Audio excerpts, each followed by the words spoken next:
Good morning, students. In our last lecture, we have studied about mixture and compound. Now, in this class, we will study in detail what is the basic difference between mixture and compounds. To know the difference, we will do an activity. Now, what is the activity? We will divide the class into two groups, and into both the groups we will give 5 gram of iron fillings and 3 gram of sulfur powder. Sulfur powder is basically, it is yellow in color, yellow powder. This will give to both the groups, and we'll also give a china dish to both the groups. Now, there are two groups, group 1 and group 2.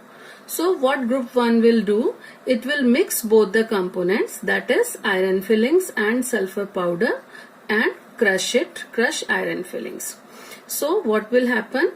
Iron plus sulfur. So when we are mixing two things just together, it will be formed a mixture. Now what group 2 has done, it will mix and crush iron fillings and sulfur powder, plus that group will also heat the mixture. So when they will heat the mixture, what will happen? The mixture will become red hot.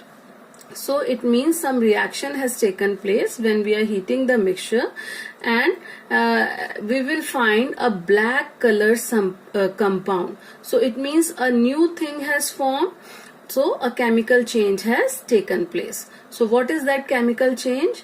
Iron is when mixed with sulfur powder and heated till the mixture becomes red hot, a black color substance is formed, which is FeS, that is iron sulfide. So it is a new substance formed. So, and it has the fixed ratio, it has formed chemically, so it is a compound. So iron sulfide is a compound. So first group has mixture and second group has compound iron sulfide. Now to differentiate between mixture and compound, we will study their properties. So what is the first property? We will check for magnetism. We'll check for magnetism. What will we do? We'll bring a magnet near the mixture and compound. So what will happen? When we'll take the magnet near the mixture, then what will happen? Iron fillings will attract. Iron fillings will attract the magnet. So it means it shows the properties of iron. The mixture is showing the property of iron. But when we will take the magnet near the compound, nothing will happen. So none of the thing, this new compound formed FeS, it will not attract the magnet. So what does it show? That compound is not showing the property of iron. Okay, now we'll do the second test to check the property of sulfur. For it, what we will do, we'll add carbon disulfide. Carbon disulfide, it is a compound CS2 to part of a material obtained. To the material, to the mixture, part of the mixture, we'll add carbon disulfide solution. Then what will we find out? We will find a yellow color solution. We will find a yellow color solution. So what does it mean? It means that sulfur has dissolved. It means that sulfur has dissolved in CS2, and it is the property of sulfur that it can easily dissolve in carbon disulfide solution. So what does it mean? That this test is showing the property of sulfur. It is showing the property of sulfur. Now if we add CS2 in iron sulfide, then we will find out that nothing will happen. This black colored compound will remain as such. There will be no solubility of sulfur and no change will take place. So what does it mean? That it is not showing the property of sulfur.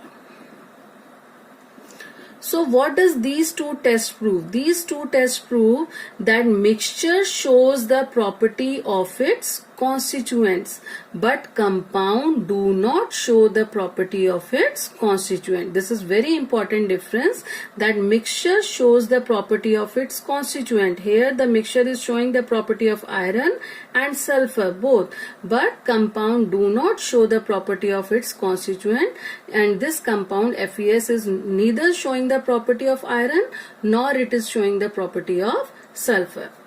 Now the next test we will do, we will add sulfuric acid in both mixture and part of mixture and compound. Then what will happen, when we will add H2SO4 in mixture of iron and sulfur, we will feel a colorless and odorless gas is emitted.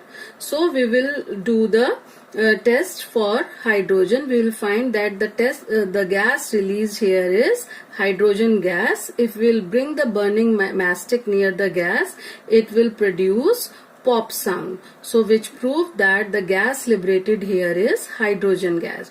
And we know when acid is added to metal, then hydrogen gas is produced. So here also it is showing the property of its constituent. But when we will add dilute H2SO4 in compound FeS, then a colorless gas is produced, but this gas is having very foul smelling gas, and it smells like rotten eggs. And this gas is hydrogen sulfide. This gas is hydrogen sulfide. So FeS plus H2SO4, hydrogen sulfide gas will be produced, which is very foul smelling. But we notice that hydrogen gas is not producing. So it means that here also it is not showing the property of metal, that is iron.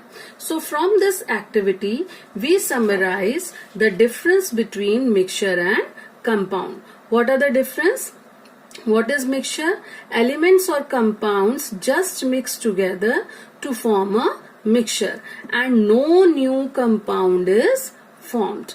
What are compounds? Elements react to form new compounds, as we have heated the element. So element react to form new compounds. In mixture there can be variable composition. Composition is not fixed, but in compounds it always have fixed composition. Third point of difference is what we have studied in our activity, that mixture shows the property of its constituents, but the new substance, that is compound, has totally different properties from its constituents. It do not show any property of its constituent. The last difference is constituents can be easily separated by physical methods. In mixture we can separate the constituents by using simple physical methods. But in compounds, constituents can be separated not by physical methods but only by chemical or electrochemical reactions. Electrochemical, in which electricity is used. So constituents can be separated only by chemical or electrochemical reactions, not by physical methods. So this is the difference between mixture and compounds. Thank you.